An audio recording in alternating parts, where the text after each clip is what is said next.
got Tua, picked up A-Chain on waivers. So I got the number one waiver pickup before the game started. So really? I didn't know he was gonna go off for 55 fantasy points, or else I would have started him. But at least I got him and nobody else does. So. Hey man, look, I'm losing in my fantasy team right now. But I'm gonna say this: I just need Jalen Hurts to let AJ Brown go off, man. Just score about 4 or 5 touchdowns for me, and I'm good. Give me about 40, 50 points. This week I can win. I can do this. This season's been crazy. Who thought Devon A-Chain would get all the fantasy points Jamar Chase and Joe Burrow got all season combined in one game? Oh my gosh. I know. Somebody would have told me that before the season. I would have told them they was crazy. But I knew A-Chain was that man. You know what I'm saying? I didn't know he was going to snap like this in his first game. Yeah.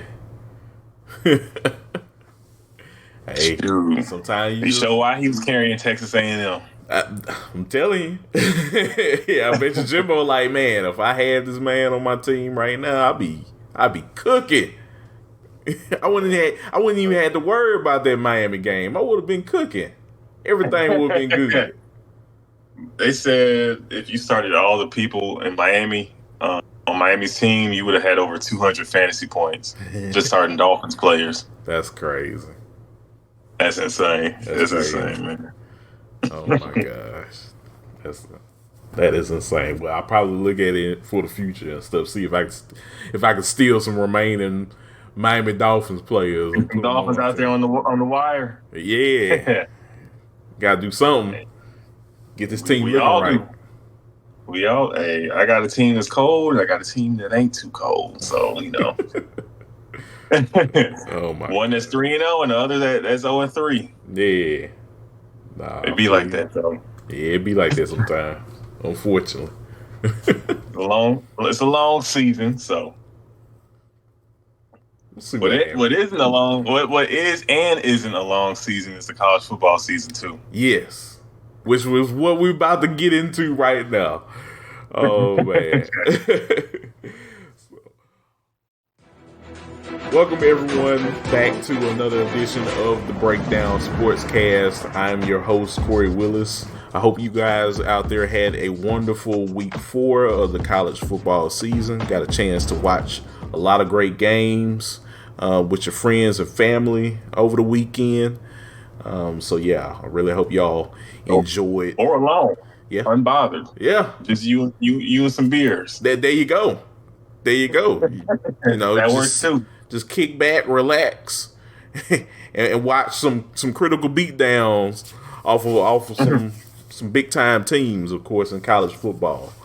But yeah, it's great to have y'all back listening in on the show, and like we say, we always appreciate y'all listening in each week on the Breakdown Sportscast. If you want to listen in on the show, we're on multiple podcast streaming platforms out there. Such as Spotify, Apple Podcasts, YouTube, Amazon Music, and Amazon Audible, iHeartRadio, and many other streaming platforms out there. So we very much appreciate it. Be sure to like, comment, and subscribe to the show. Let us know how we're doing and how we can improve for the future. As always, guys, I'm here with my good friend and co-host. He is Chris Bolton. What's going on, Chris? What's good with you, Kory? Everything's good.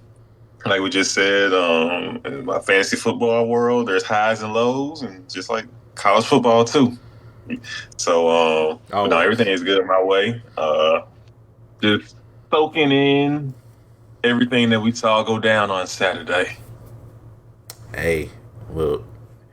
We had a lot of great games. Yeah, it was a big day for a lot of your favorite teams out there, folks, in college football. We're gonna definitely get into it and talk about all of the crazy locker room talk. Everything. Where do you want to start?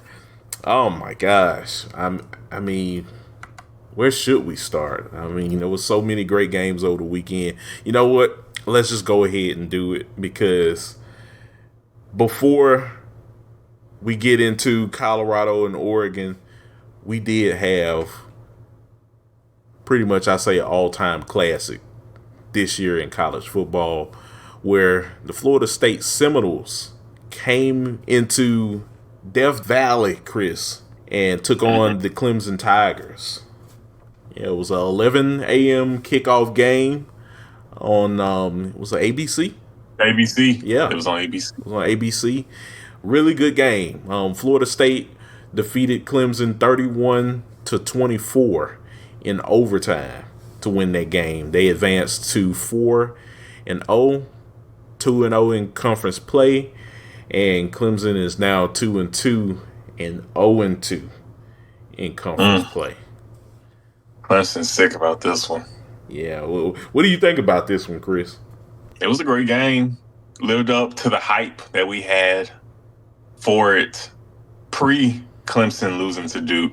You know, the preseason hype. This game looked like two of the better teams in the nation competing against each other. Unfortunately, I feel like for Clemson that they lost, I feel like if you're a Clemson fan, you feel like you should have left Death Valley with the win. Yeah. You had that field goal opportunity before overtime, and the field goal was no good. That's tough. That's tough. It was a very makeable kick. It wasn't a long field goal at all. So tough loss for Clemson. Dabo was fired up. I mean, he was getting the crowd into it. The team was jacked up. They played with a lot of energy. The pass rush was there. They made life tougher for Jordan Travis. But Coleman showed why he's a Sunday player again. The game-winning touchdown that he made in that fade route. Yeah. Just a grown man catch, grown man play. Yep. NFL caliber play. For sure. It was a battle of two different coaching philosophies. Coach Norvell cleaned up in the portal. Dabo hasn't really been in the portal for real. Still kind of more of the traditional recruiting methods.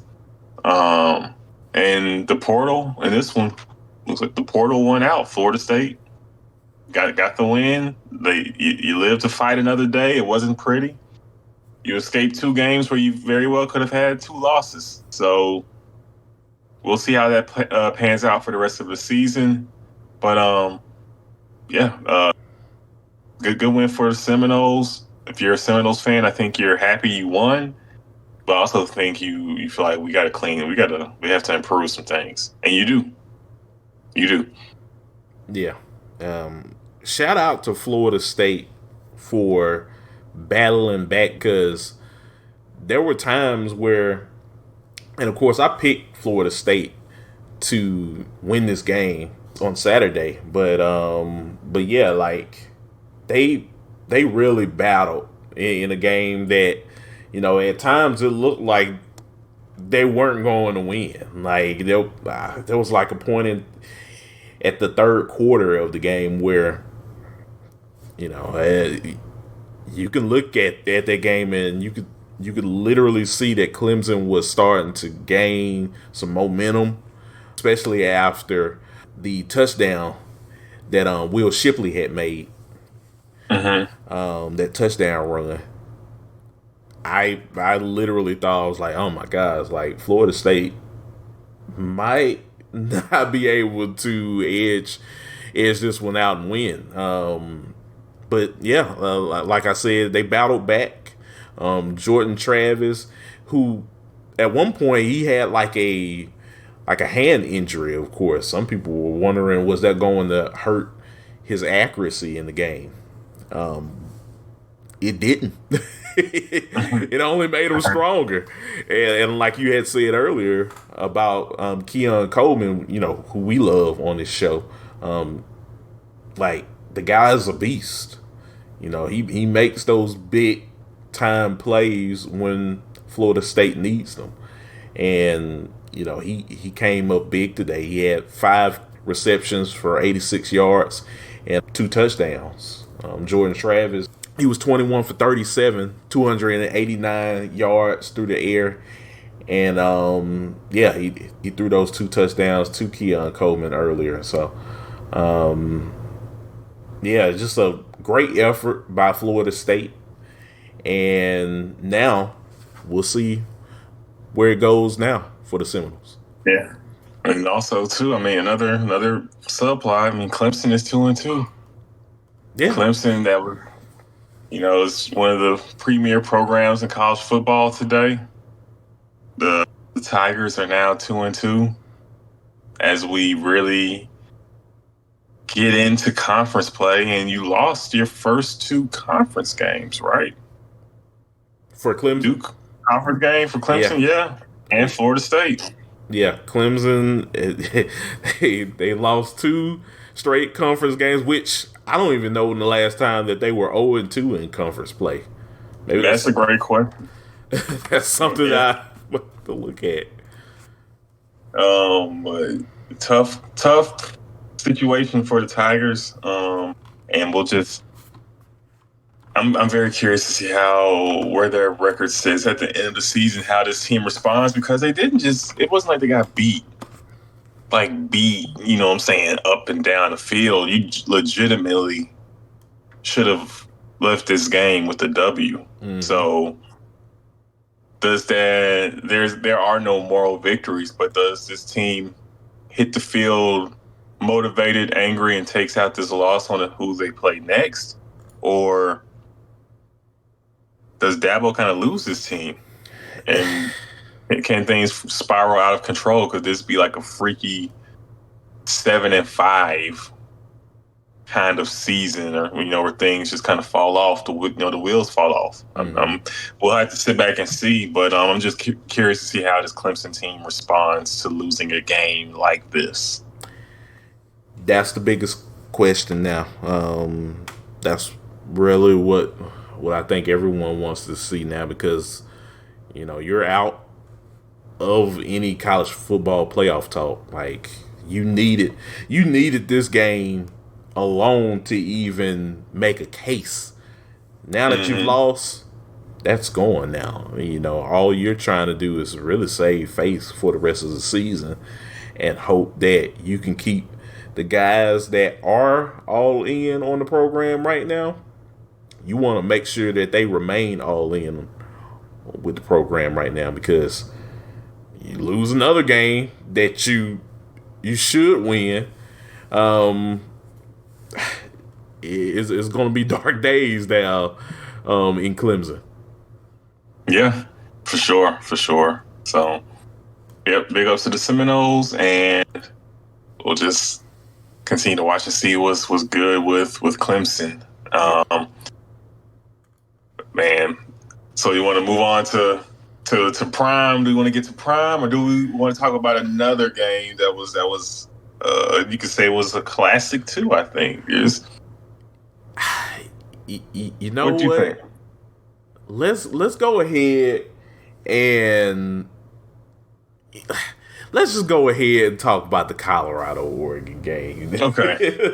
I think people are eager to hear what we got to say about this game, of course, because everyone was excited about it. Even us, we were excited about it. Mm-hmm. But yeah, let's go ahead and just get into it. So, number 19, the Colorado Buffaloes went into Eugene, Oregon to take on the Oregon Ducks, the number 10 Oregon Ducks. And, man, look, a beatdown, I think that's an understatement. Like, it was pure domination. Yes, pure domination was held in the Osmond Stadium. Oregon defeated Colorado 42-6. Bo Nix, he was 28 for 33, 276 yards, 3 touchdowns. and he did throw one interception. Shadur Sanders, man, had a rough day, Chris. He was 23 for 33, just 159 yards and one touchdown. Those are his lowest yards of the season thus far. So, just overall, Oregon, they look dominant for all four quarters. Colorado, they had no answer for Bo Nix. That offense, it was just it was just a really, really tough day for the Buffaloes. It was. It was. Both got beat badly. But, the spread was 21 points for a reason.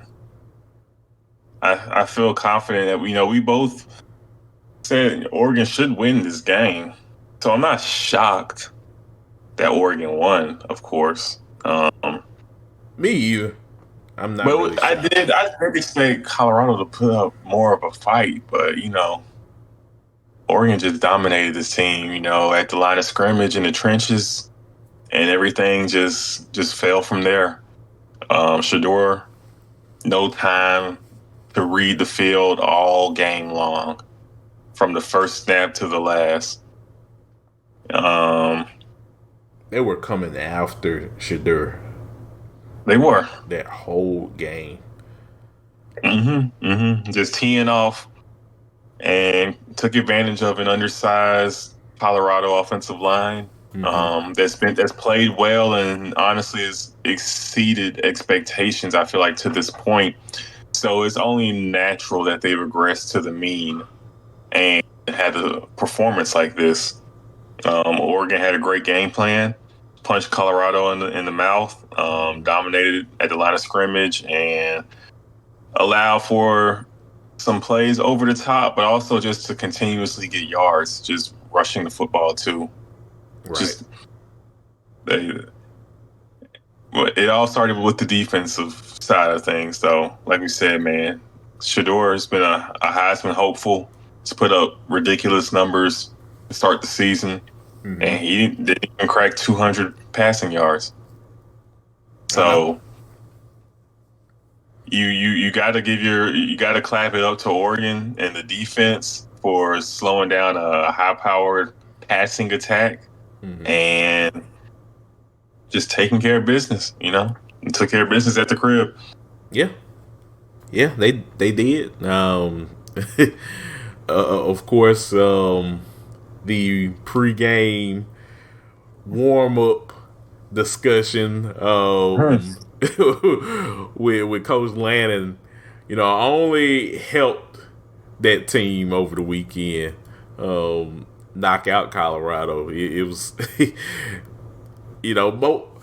majority of coaches, Chris, and we've played sports before. No matter from high school, college to the pros, your average ordinary coach is going to say the necessary things to hype up your team. So it wasn't foreign to hear what Dan Lannon had to say about Deion and Colorado and just all of the hoopla about them. Just because, hey, he has to get his team focused and get ready to win a football game, and that's about it. But yeah, he knew he had them dogs. You can talk like that when you know the team you have, and Oregon's a very good team. Yeah, that preseason coming into this game, if Colorado had the start to the season that we anticipated them having, this would have been an expected turnout in this ball game. But because Colorado exceeded expectations, then we thought it had a chance to be a more competitive game. But when it's all said and done, I feel like we probably, expected Colorado to be maybe 1-2 or 2-1. Yeah. To at least have a loss at this point, maybe 2. And then, you probably would have felt like, all right, it's going to be like 35-7 or something like that. But this. But yeah, you can talk greasy though. You can talk that talk when you got a squad. And Coach Lanning he knows what he has. Yeah, yeah. Absolutely. He said those guys out there are fighting for clicks, even though you can kind of like read between the lines off that. But we're fighting for wins, like Dion. He just like you say, he's just talking, man. He's just getting them juiced up, right? He knows Dion and his staff. They're trying to win too. Yeah, but yeah, you can say what you got to say to get the team riled up. Just like we see Coach Prime, he says what he has to say to get his guys, saying his troops in order to get them ready. Mm-hmm. You know what I'm saying? Just same game, just different approaches. Right. And it's not going to stop, of course. There will be more coaches, I'm pretty sure, this week. Lincoln Riley is going to have some things to say. And if he doesn't, I'll probably be a little bit surprised by it. But for the most part, you're trying to get your team to wake up and win a football game. Which is not easy to do. That's not an easy thing to do every time. So, I'd say hats off to Bo Nix and his squad for winning that football game. And, as we always say, with the losing team, it's time to, dust yourself off. Get back in the office and figure out what you need to do to get the victory next week. Like we said, we anticipate them losing to USC, but I want to see how Colorado comes out, because they will be back home, right? This Colorado USC game's a home game, if I'm not mistaken. Yes, which I'd say is a much needed. That's a positive thing coming into this game this week. So, and this is a brand new Colorado team, and you hit the road. It's different playing at TCU compared to playing at Oregon. Oregon has been perennially, throughout the years, known as just a hostile, one of the toughest places to play at in the nation. So after this team has had his world rocked and his cage shook, it's great for them to come home. Granted, you are playing against Caleb Williams and USC, but look, they didn't look all that hot against Arizona State. They was just kind of cruising along in that ball game. Yeah, I watched that game. Now, yeah. What'd you think? They were just, like you said, they were just cruising along until they realized it was about to hit full quarter, and they're like, we need to turn the engine up several they went notches. Back to playing like USC of last year, or the last several years, where games are closer that should not be that close. Mm-hmm. And I'm sure they will be locked in and focused to get on Colorado the very first whistle once the game kicks off. But they might not. They might so, not. I mean, so Colorado has a chance. The odds might be against them, but based off what we've been seeing from USC, there is a realm, there is a world where this is a very competitive game, even without Travis Hunter, even though Oregon just put a beat down on Colorado. This can be a game. So we'll see if Colorado comes out with those intentions of really redeeming themselves, responding, and possibly shocking everyone. We'll see. We'll see. They got a lot of work to do. I'm pretty sure practice is going to be very tough this week for the defense and their offensive line. Oh man, I just been joking with my family about it, and yeah, like a performance like that, Dion's not going to settle for a performance like that. He knows that team. There's going to be a lot of running. be a whole lot of running going on there. Hey man, I can just see.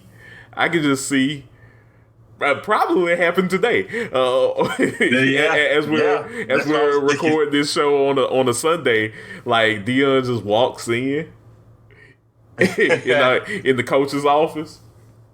He just brings in everyone, Chris, and it's just like Nino Brown off of New Jack City. Don't nobody know nothing. I know somebody got to know something why we lost in here. Nobody know nothing. Come on, man. Yeah. Yep. We've all been there. We've all had a game like that. Yeah. So yeah, we'll see. We're gonna see. I'm curious too if this.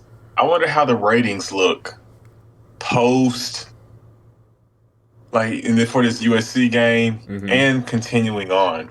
Like, do people really think Colorado's supposed to be a top 25 team this year? For real. Like, if they are and they continue to play well throughout and get wins after losing this game and possibly after losing to USC, we're about to really see what this team is really made of. And also, I'm just curious to see, does the world stop watching?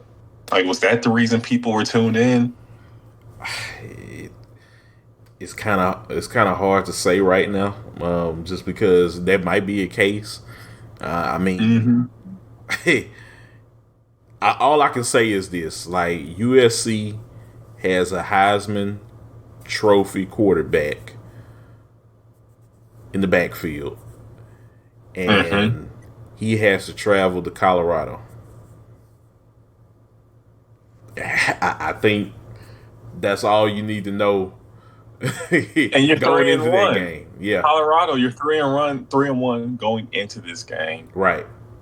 If you with could the chance split to be a top 5 team in the country on your home field, yeah, which would split this 2-game run of top 10 teams. Like, I didn't have that. I wouldn't have had that on the bingo card. Let's just say if Colorado beats USC this week, like, I don't think no one would have had that on their bingo card saying, "Oh yeah, Colorado beat Caleb Williams." not at all. Like, no one would have fathomed that. So Not at all. that would be big, like, just by itself. Just imagine what that town will be like if they can get that done. Everybody would be back in. Yeah. I think you have to be. You Yeah. have to be.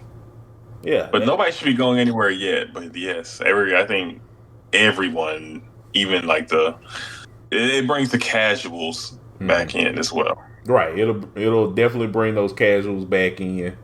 And it only takes a big game for them to win. And no one thinks that they can win to bring all of the hoopla back, as I said earlier. So we'll see. It's gonna be interesting, but yeah. Any other things you want to know on this game? No more thoughts on that one. That game was self-explanatory. Yes, absolutely. I definitely agree with you on that one. Oh my gosh. But yeah, that was the Oregon-Colorado game. Next game, I actually caught this game like literally at the last 3 seconds of the game. Oh man. Oh my gosh, Chris. That was a nail biter. So, number 6 Ohio State goes to Notre Dame to face number 9 Notre Dame, and they win that game 17-14. Yes. That was some classic 2005 kind of college football. Just a fight. Yeah. Just tussle. Right. Every yard was earned in that ball game. Yeah. Like, you look at the score, you're just like, man, this this had to be a defensive matchup. And yeah, you look at the box score and everything, it definitely was. It Checks had, out. yeah. they definitely were going to war with each other. Kyle McCord, he was 21 for 37, threw for 240 yards, no touchdowns. Sam Hartman, he was 17 for 25, threw for 175 yards and one touchdown. So, yeah, this game was all about defense from beginning to the end, and it came down to the wire at those last 3 seconds where Ohio State was Yep. at the goal line. Even those last few minutes. Shout out to Kyle McCord leading Ohio State down the field. Found Ubica was finding Marvin Harrison. He stepped up. That's what you wanted to see out of him. Can you lead us on a game-winning drive? Yeah, On the road. That place was rocking. Yeah, And he granted you have 2 of the 4 best receivers in the nation on that team, but he still got the ball to them and did what needed to be done with those guys. So you can't take that from him. no. So McCord stepped up in a huge moment of his career as the man at Ohio State. And Ryan Day got a huge win when everybody said he can't get the big win. And he let everybody know I can get the big win in his post-game interview after they got the touchdown. So big moment for him. Called out Lou Holtz. Yes. Notre Dame legendary Notre Dame coach Lou Holtz. Look. Why are we calling out Ludo, man? Lou, how old is Lou? Look, can we Google this real quick? Lou got to be in his 80s, man. He has to be. Hey, let the elders make it, Ryan. Man, he covered that Lou all crazy and stuff. But he's 86. Like, 86, man. Lou is 86. He got to have some kind of. You seen Barbershops? Remember the Barbershop, the movie, Cedric the Entertainer? He said, "You see the gray hair? It mean I got sorority overall, y'all." Lou got to have some kind of seniority. You know what I'm saying? Oh, you got to let Lou make it. You gotta look. There has to be some kind of decorum here in college football. We just can't be going willy nilly, just calling out our elders like that. Come on now. Nobody coming at Lee Corso. You know what I'm saying? When he put the other team mascot head on. You know what I'm saying? It's Lee. Yeah. Can you imagine? Lee make it. Lee is Lee. So is Lou. Yeah. Oh man, it's so sensitive nowadays. but Ryan said what he had to say, and his team, you know what I'm saying, found a way to win. In a game where I feel like both coaches, if they can have some plays back on how they did things, they would definitely take them back. Notre Dame had 10 players on the field for the last play for that touchdown.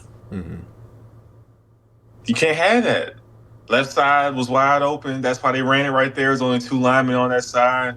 You needed another play right there, and possibly could have gotten a stop. Still almost did with 10 players. But tough loss for Notre Dame. Tough loss for them. It was almost. That would have been a huge win for the Irish to defend home turf and move to 5-0. But Ohio State got it done. That's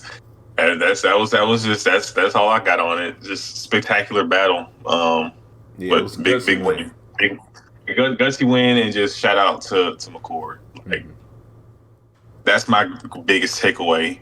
We see now if Ohio State is in a situation where they need a drive, he can make it happen. Mm-hmm. And we know this now. No Ohio State fans don't have to worry about it. They've seen him do it. Yep. Yeah. Like, I know a lot of Ohio State fans like to win flashy. Like, that's the Ohio State way.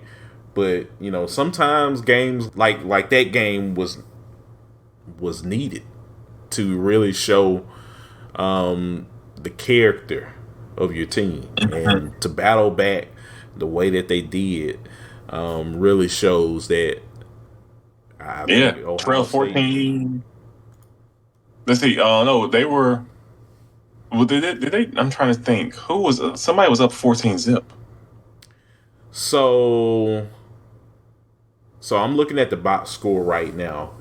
It went to halftime with OSU having just a 3-0 lead over Notre Dame. When they came back in the third quarter, they finished out the third quarter 10-7. So they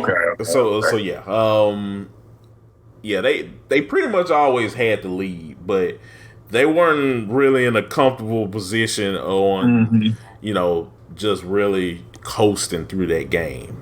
Like, they had to battle through that game, through all four quarters, to even win that game the way that they did. And Kyle McCord did what he had to do to put his team in position to make the plays that they need to make. So that shows the character of him, and it shows the character of the rest of the team as well, that they weren't willing to just lay down for Notre Dame. Sure. They were willing to fight back as much as they could. So, Travion Henderson, who I like for Ohio State, I mean, he had 14 carries, 140 yards, and 4 touchdowns. So he, Kyle was just passing him the rock any chance he got to really showcase his skill set. So, I don't blame him. They handled their business. Yeah, they did what needed to be done, and so did another team. They took care of business, though, defending home field. Yes, they did. Yes, they did. So we have to segue down, Chris, to Tuscaloosa, Alabama, where the number 13 Crimson Tide defeated number 15 Ole Miss 24-10. Jalen Milroe came back this week to play in this game. He was QB1. He was 17 for 21, 225 yards with 1 touchdown, and he also threw for 1 interception. Jackson Dart, he was 20 for 35 for 244 yards through the air, no touchdowns, and he also did throw a pretty terrible interception. Bad interception. Really bad interception. So it did not help them. But overall, Nick Saban is happy as we're recording this on a Sunday. And as for Lane Kiffin, he's probably kicking himself. Probably telling himself, man, I shouldn't have had said those comments about Nick Saban. Probably retiring. Even though I didn't say he was going to retire, but I just had to make some words about I might not get to battle against my idol Nick Saban again. My former coach. I might not get to do this anymore. I mean, come on now. Like if you knew what you were doing. You knew what you were doing. He did. Man. This game was right there for the taking for Ole Miss. Milroe played solid football, like you said. He played a pretty solid game. Controlled the offense. Bama kind of finding I feel like they're kind of finding themselves a little bit. They found themselves what their identity will probably kind of be in this game. They're gonna run the football. They're gonna run the football. Milroe can make They're going to win the football. Milroe can make plays when put in position to succeed. Give him some easy reads, and he dropped a nice pass on that touchdown. Yeah, he That was a did. really nice throw. He did, and with with traffic coming at him, I mean, he got hit like a Big Mac truck hit him, and he He still did, was man. able to make that throw right Made on a the great money. throw. So I feel like Bama fans should be happy with that play and feel confident about what they saw in Milroe. Now, does this team still have things to tweak? Yes. Yeah. They still have some work that needs to be done? Yes. Mm-hmm. But if you watched Alabama play Ole Miss this weekend and you watched LSU play Arkansas, you don't leave watching those games thinking, oh, Alabama has no shot in this world at beating LSU. Right. No. Not so fast. Not so fast, as Lee Corso would say. Right. So yeah, I like what I saw from Alabama. A good, gutsy, hard-fought win. Mm-hmm. And I feel like we also learned too that I don't know if Jackson Dart's going to be that guy. Man. We're going to see. But this game didn't give me any confidence that he can be that guy to take Ole Miss to new levels. Mm-hmm. He can keep the program, I feel like, where it's at. But I don't know if we can help break that ceiling to that next step Ole Miss football is trying to take. Right. It's always tough to gauge Ole Miss at times, even when they do have, which the fan base may say like, generational quarterbacks at the helm, like Jackson Dart isn't a terrible quarterback, but hey, you just can't. You can't have those kinds of performances and you try to say that you're wanting to take the next step at the same time. Like, you have to be able to seize the moment, which why not beating Alabama in Tuscaloosa be a moment like that to where you can actually take that next big step. And I think sometimes I'm pretty sure if any Ole Miss fans are listening, sometimes Ole Miss can be like so close. And outside of the 2014 and the 2015 year, those were years that they should have had done it. But they're trying to get back to those style of teams, and they just can't do it for whatever reason. So you got to do better than that if you want to knock out the teams like Alabama or LSU year in and year out. You got to win those kinds of games. And yeah, your defense gave you a chance to win. Yeah. Allowed 17 points up until that last spread breaking. If you took Alabama, if you betted and took Alabama, it was Alabama -7, and they got that touchdown right at the very end of the ball game and made it 24-10. So, right, for the most part, your defense allowed 17 points. Mm-hmm. Today's college football, man, that's exactly what you want from your defense. Mm-hmm. Your offense should be able to go get you 20 plus. Right. That didn't happen. And we also have to give some fault to Lane Kiffin too. I think we need to be a little critical of Lane. This is another ball game where your offensive genius didn't show when you really needed it to show. Mm-hmm. Yeah. This is a team that prides themselves off of starting fast and finishing fast. And you did not see that pretty much 95% of the game. Now, the score was 7-3 going into halftime. Yeah. They're like, where Ole Miss got that quarterback draw touchdown. Right. Gave them 7. And Well, it You was didn't score another 76 going touchdown. into halftime. 7-6, yeah. Yeah. But you Ole didn't Miss score still another had the lead. touchdown. They didn't score another touchdown the rest of the game. You only scored 3 points in the second half. I know. It's so frustrating. Like, I got a chance to see the highlights through the game. I didn't get a chance to watch the full game, but like they started off hot with that quarterback sneak by Jackson Dart, and then just through that they didn't produce anything offensively that scared Alabama at all. And that's one of the things I'm saying. Like they just can't.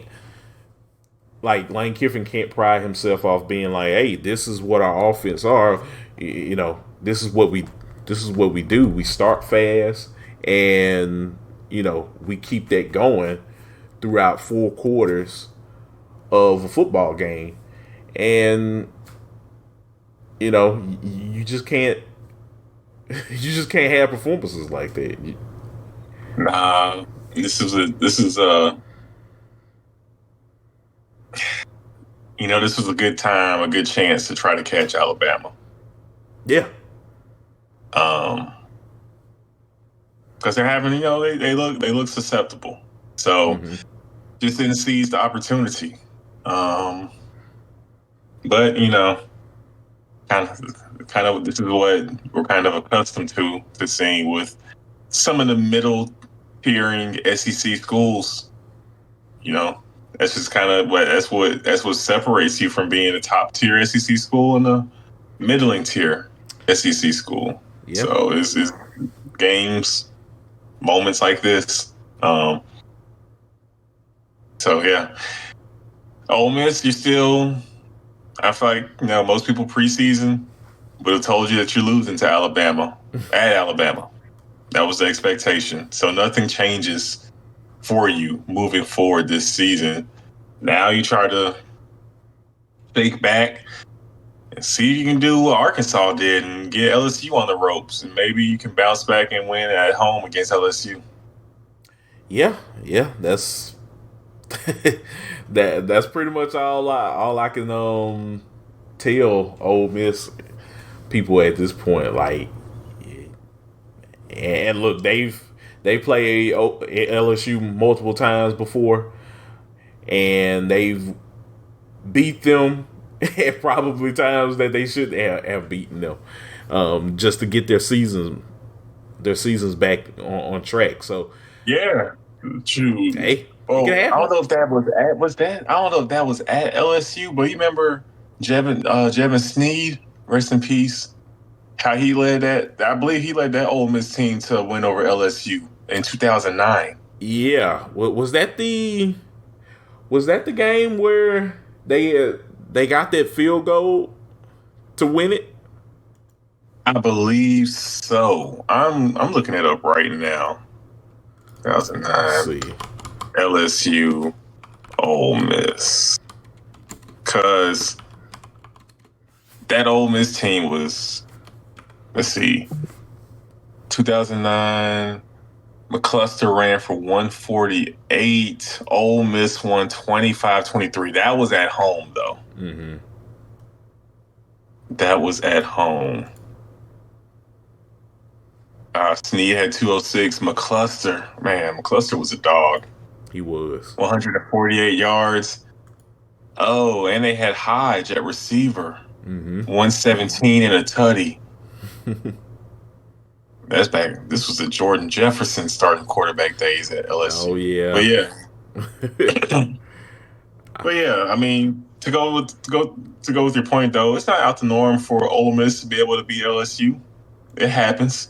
Yeah, it's happened multiple times before. So that's something that LSU's gonna have to watch out for. So Lane is he isn't foreign to trying out things, doing many different fakes and fake punts, fake kicks. going forward on fourth down, like he will do it. So you're gonna have to be prepared for whatever that lane throws at you, just because that's just what he does. So we'll see. We'll see. I mean, overall, that's what I think Ole Miss is gonna have to do to get their season back on track. And as for Alabama, they do look like it looks like they found a rhythm now with running the football a lot more. Mm-hmm. They're still not Alabama teams that we feared in the past. I feel like they do still seem mortal and not immortal. Yeah. But we'll see. They have Mississippi State coming up this week, and they have to travel to Mississippi State. So, which is a team that's seemed to have found a passing game. Yes. They got the ball into Tulu Griffin's hands. Mm-hmm. And good things happen when Tulu has the ball in his hands. Exactly. He had over 200 receiving yards in the first half. Wow. He looked like he looked like Randy Moss on Thanksgiving Day, just catching bombs and going for touchdowns. Yeah. So yeah, the Mississippi State looked much better offensively. Still, had their struggles on defense. Lost to South Carolina, but it was an encouraging offensive performance. Yeah. And I feel like State fans, you feel like you have a chance against Alabama based off of how your offense looked against South Carolina. So, I don't know. We'll see. I think Davis Wade might be rocking. It might be. The team looked okay. People are really questioning how the environment, how that game will be. If Mississippi State were to lose to South Carolina, I think they lost in the best possible fashion because it gives you life offensively. It gives you hope that this offense has life. Yeah. I mean, I know Mississippi State fans will tell you, we don't like moral victories or anything, but I'd say out of all of my years being a Mississippi State fan, this is a loss that you can honestly say you learned something about your team in a more positive way than negative way. Usually they have always been negative. So, you got Alabama coming in this Saturday. Like I said, Alabama's looking like they're finding themselves now. But they still look mortal right now. Could this be a moment that you? It could be opportunity. It could be it's an upset opportunity for sure. I feel like.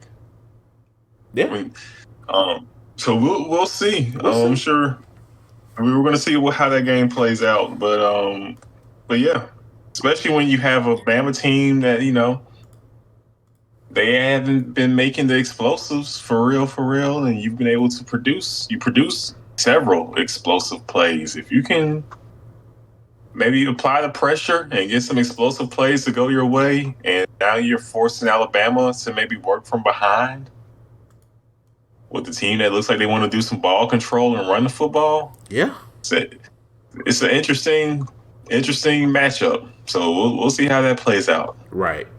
So it'll be interesting to see. But yeah. Anything else, Chris, that you want to talk about between Ole Miss and Alabama before we get to some of the other scores in the top 25 of the week? Yeah, I'm good.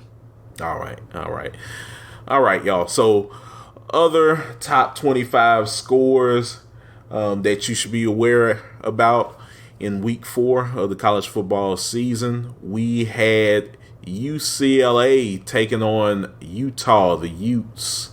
They had to travel to face Utah in that game. Utah defeated UCLA 14-7. Dante Moore, who I actually like for UCLA, he was 15 for 35, 234 yards. He threw for 1 touchdown and 1 interception.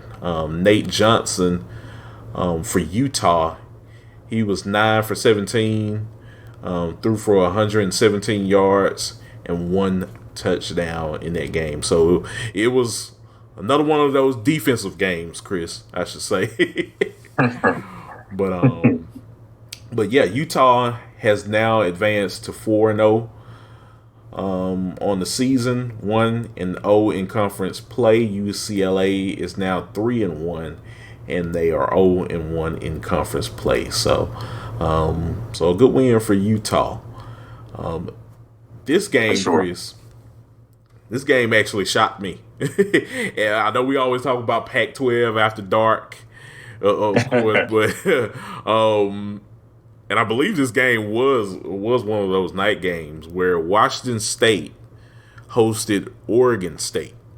They turned up on Oregon State. Yeah. Washington State defeated Oregon State 38-35. Washington State is now 4-0, 1-0 in conference play.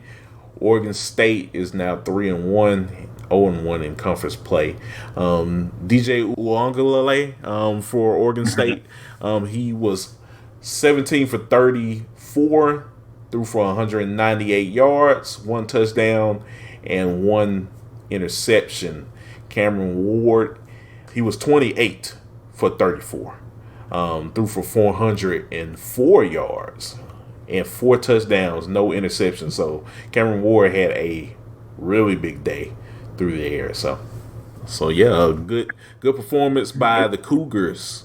Yeah, way to blow my ticket. Yeah. Oh man, yeah. Big day for those Cougars for sure. So now we will go out to Penn State where they hosted Iowa Hawkeyes. This game was literally a beatdown from beginning to the end. Iowa had no chance. Penn State defeated Iowa 31-0. Penn State is now 4-0. Yes, we did call it. I don't think Iowa's offense can compete, and yeah, that's exactly what happened. Yeah, they had no shot in this game. Cade McNamara for Iowa, he was 5 for 14, just 42 yards through the air. Just had a terrible day throwing the football.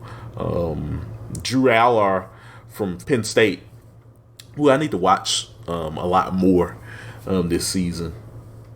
They say he's pretty good, and looking by the stats, he had a pretty good day. He was 25 for 37, 166 yards, and 4 touchdowns. So, big day for the Nittany Lions. They had a really solid day defeating Iowa, and now I have to check their schedule, see who they face next. So they have a game against Northwestern, and they have to travel to that game. So they have Northwestern on September the 30th, and then they have a home game against UMass on October the 14th, which they should win that game. And then the big game, October the 21st, they have to travel all the way to face Ohio State. That'll be a good one. Yep. So that will be one heck of a game that I can't wait to watch, and we'll definitely be talking about it on the show. So yeah, and last game that we did kind of go over, Chris, and I did also see highlights of this game as well. We had the Arkansas Razorbacks traveling to Baton Rouge to take on the LSU Tigers. And the LSU barely escaped. That hairs on their chin. I'm telling you, 34-31 was the final of that game. Jaden Daniels, he was 20 for 29, 320 yards for 4 touchdowns, and he did throw 1 interception. KJ Jefferson, he was 21 for 31, 289 yards through the air. Threw for 3 touchdowns, and he did throw for 2 interceptions. So when you kind of look at the quarterback battle, they were going back and forth with each other. It's just... They were. Jaden Daniels, though, another great game passing. Yeah.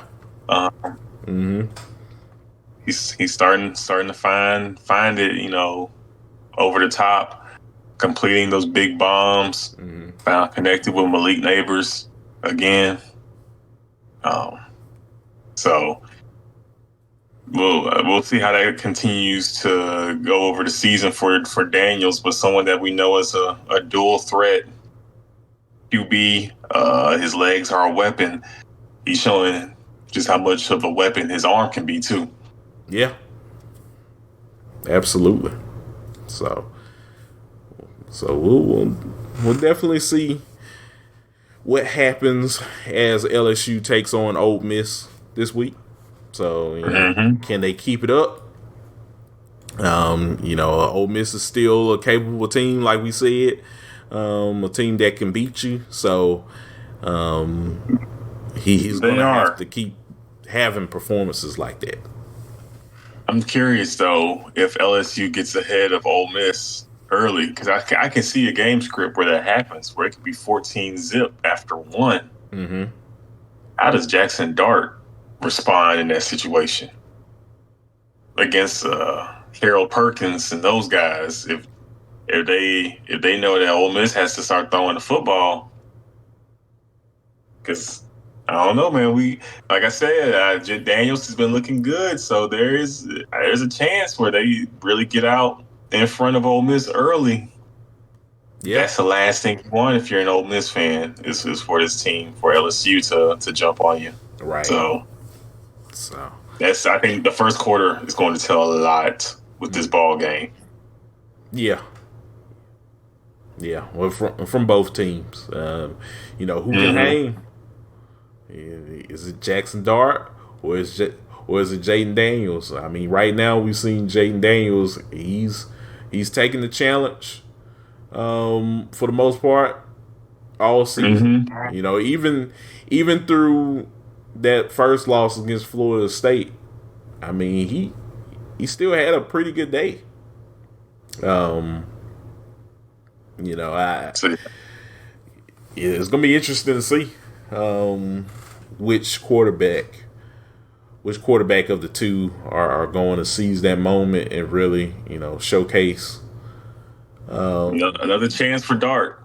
Yeah. Couldn't make it happen. Ole Miss couldn't make it happen collectively. But another chance for Dart. And, it's a chance to see, can Judkins go off? I feel like things are a lot easier for Jackson when Judkins is getting loose. So yeah, which I know as we're about to wrap up and stuff, I know we talked about Ole Miss. It's kind of weird that Judkins has relatively had a quiet season. Quiet season? Yeah. Last year he was running up and down the field on everyone. This year it's the exact opposite. So he's definitely going to have to be a factor this week and just going forward throughout the rest of the season if Ole Miss wants to even have a shot. Right.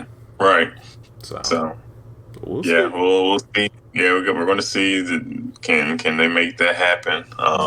So several good games. Yeah, for us to watch next week. Should be another great week of college football. Another great Saturday. Absolutely. Yep. And yeah, as I wrap up, I do have a couple of FCS scores for any of the FCS fans out there. We have Florida A&M defeating Alabama State 23-10. Grambling defeated Texas Southern 35-23, and Bryan, the Bulldogs, defeated Princeton 16-13 in overtime. So yeah, that was pretty much week 4. Like you said, Chris, we're heading into week 5 now.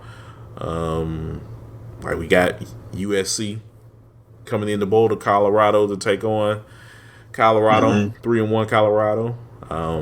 So we're definitely gonna have to watch that game, see what happens.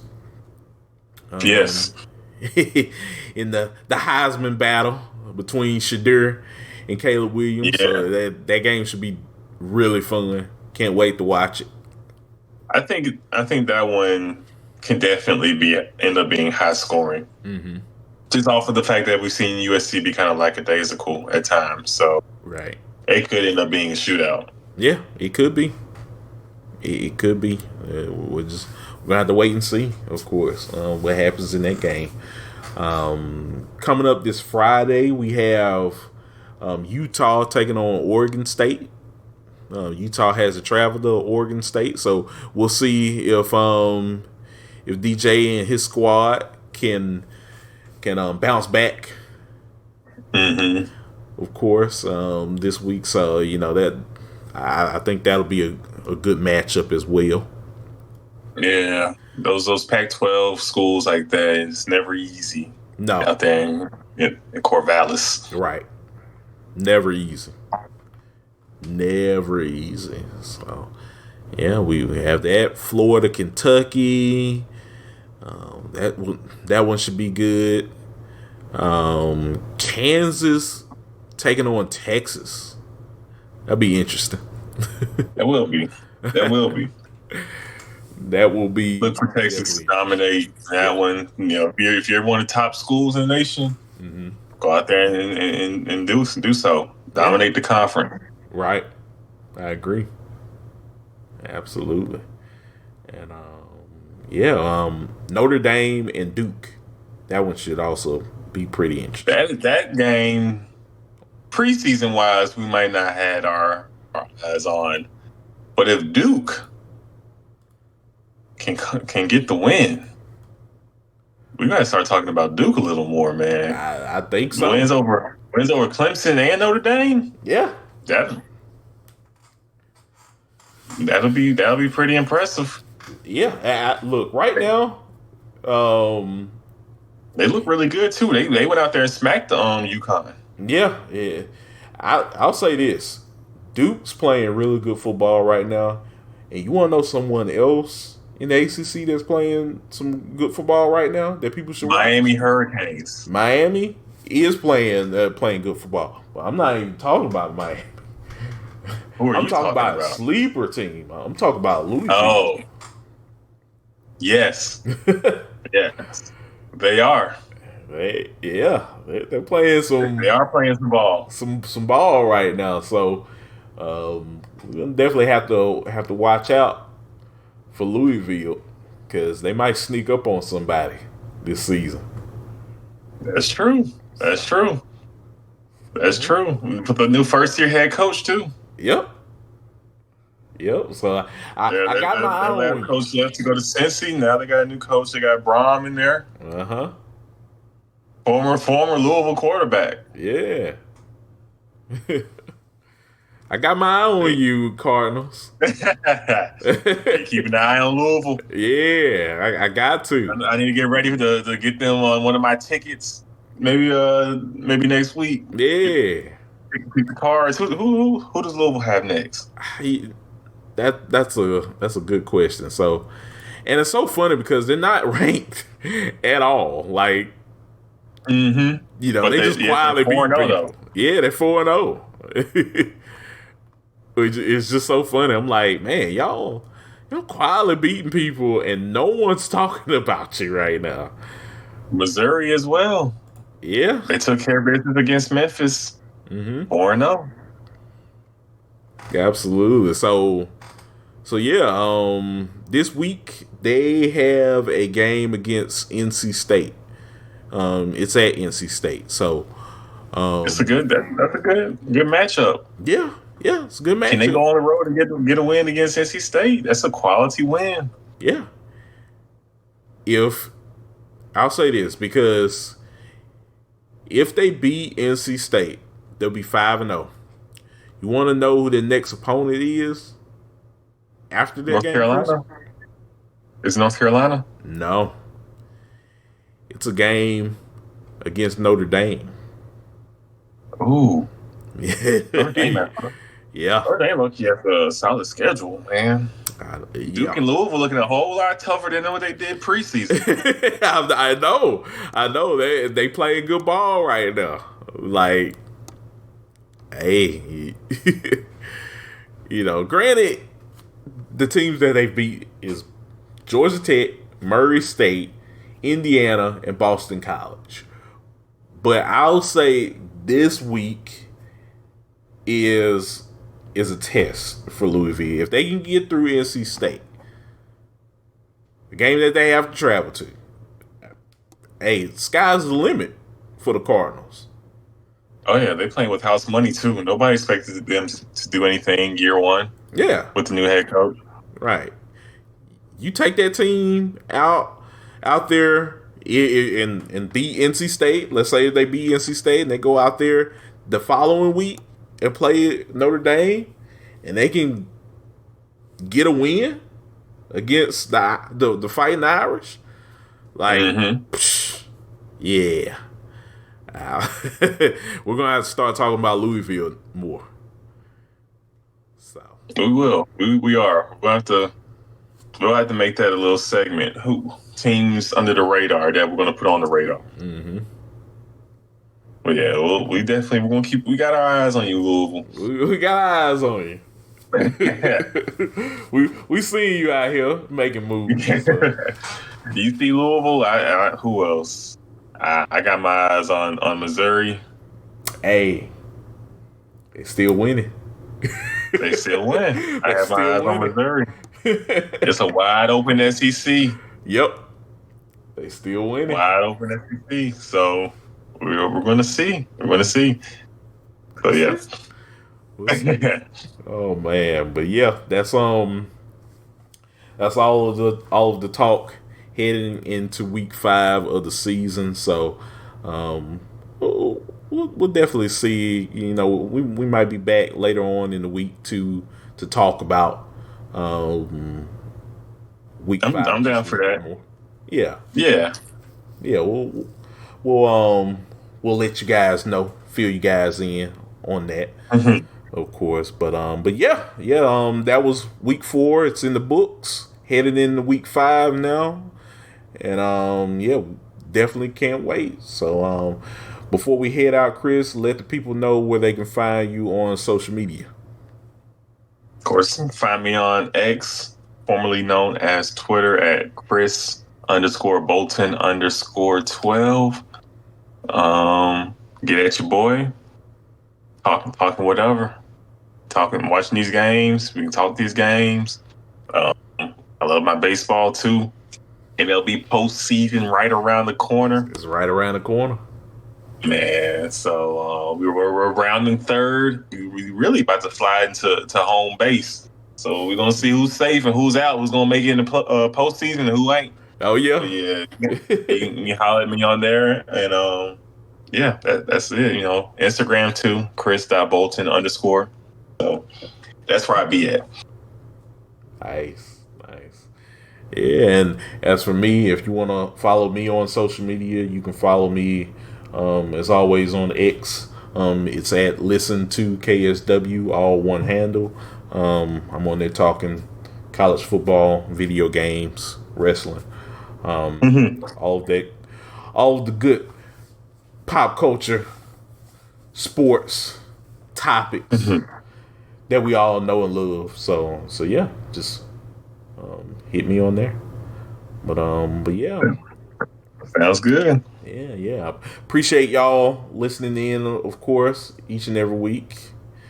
And yeah, we'll definitely be back probably later on in the week to discuss week 5 in the college football season. So yeah, that's it Let's for get it. us. Yeah, that's it for us, guys. Well, we are heading out, and we will catch y'all later on. Peace. Peace.